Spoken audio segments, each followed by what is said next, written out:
The Americans were able to bring over 100,000 South Vietnamese out with them. It was nightmarish enough, but it could have been worse.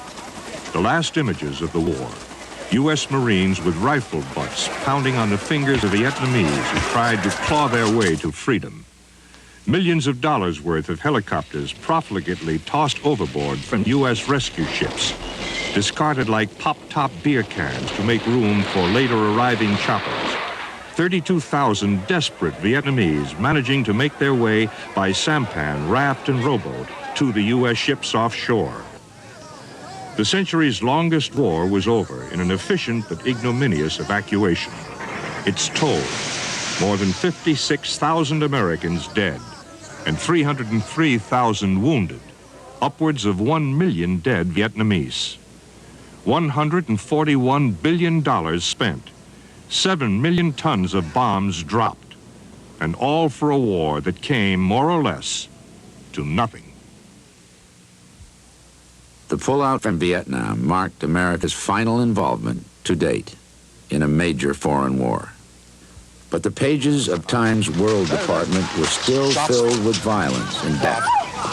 Even before the end of the Vietnam War, the nature of international violence began to change from the organized conflicts of nation versus nation to murderous and often senseless acts of terrorism against individuals. And to most Americans, the greatest outrage of all, the 1979 sacking of the U.S. Embassy in Tehran by forces of Iran's Ayatollah Khomeini.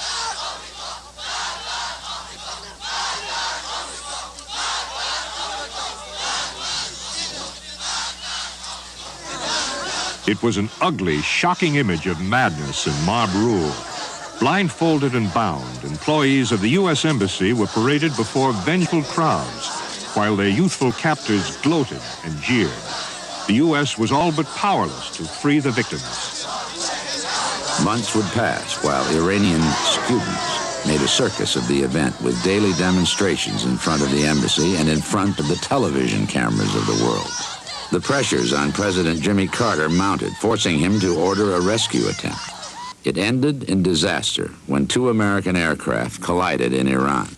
Suddenly, flames illuminated the night sky, then gradually flickered out. On the powdery sands of Iran's Great Salt Desert lay the burned-out hulk of a lumbering U.S. Air Force C-130 Hercules aircraft. Nearby rested the scorched skeleton of a U.S. Navy helicopter, and in the wreckage were the burned bodies of 8 American military air crewmen. For Carter in particular, and for the U.S. in general, the desert debacle was a military, diplomatic, and political fiasco.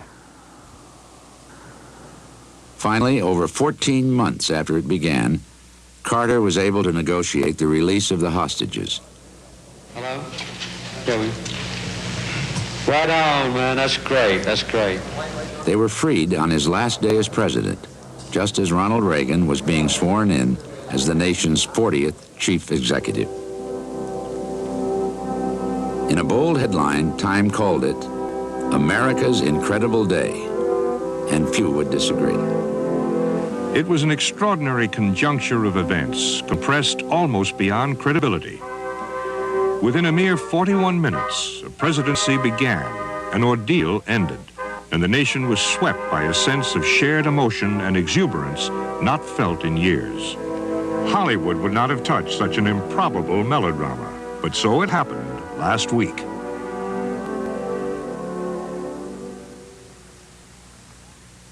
And so it happened around the world during the past 60 years of time.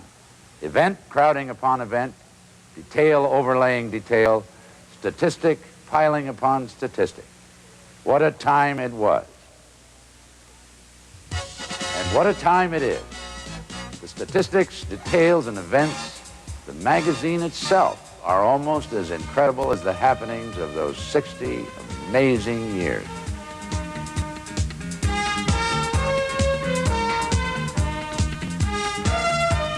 The statistic dearest to the heart of any magazine is its circulation.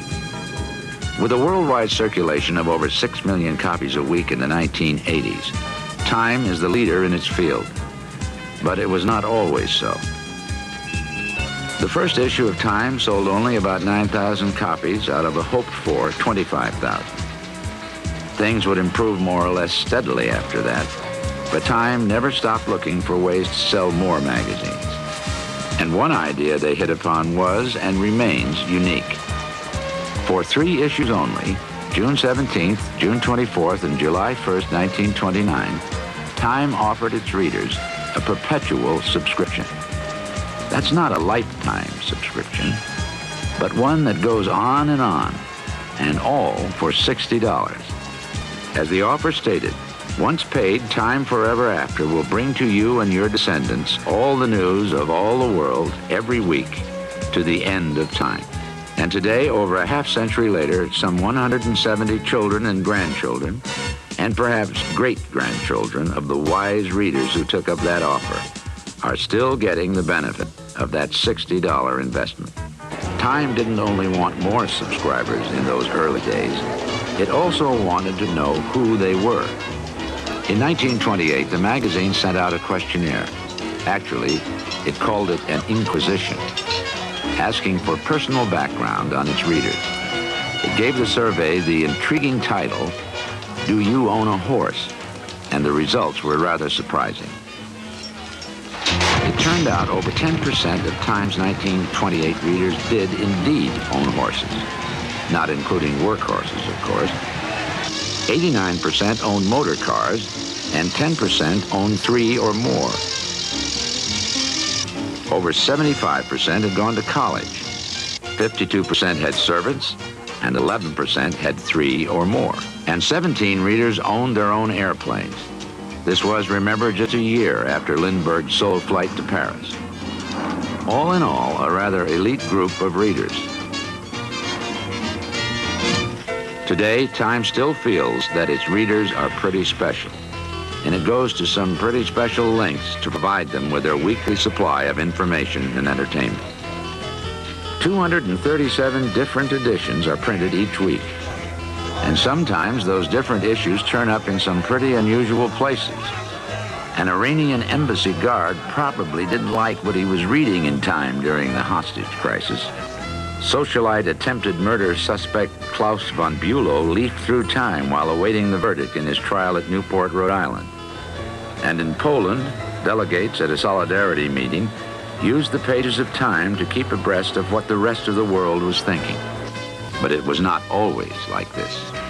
Time's basic change from a rewrite operation to a major news service came during World War II.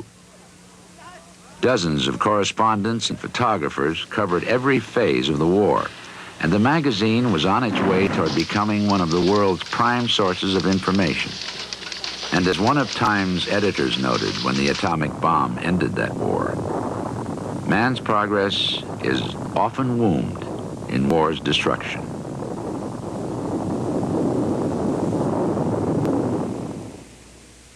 All too often, that is indeed the case. The World War II advances in rocketry made by the Germans led almost directly to the development of the rocket that carried Neil Armstrong to the moon. But before man could rocket through space, he had to learn to fly rickety airplanes through the challenging atmosphere of Earth. These and other attacks by man on his environment have always played a major role in the pages of Time, in the departments we call science and technology. And very few events did more for the cause of science and technology than Charles Augustus Lindbergh's heroic solo flight across the Atlantic. Time's report was a classic example of Time style. The Atlantic, in its immense indifference, was not aware that man-made cables on its slimy bottom contained news, that the silent heavens above pulsed with news that would set thousands of printing presses in motion, news that would make sirens scream in every U.S. city, news that would cause housewives to run out into backyards and shout to their children, "Lindbergh is in Paris." Of course, if progress had its ups, it also had its downs. And one of the most dramatic setbacks came in the 1937 arrival in America of the German passenger-carrying dirigible, the Hindenburg. And once again, the report was Time style at its best.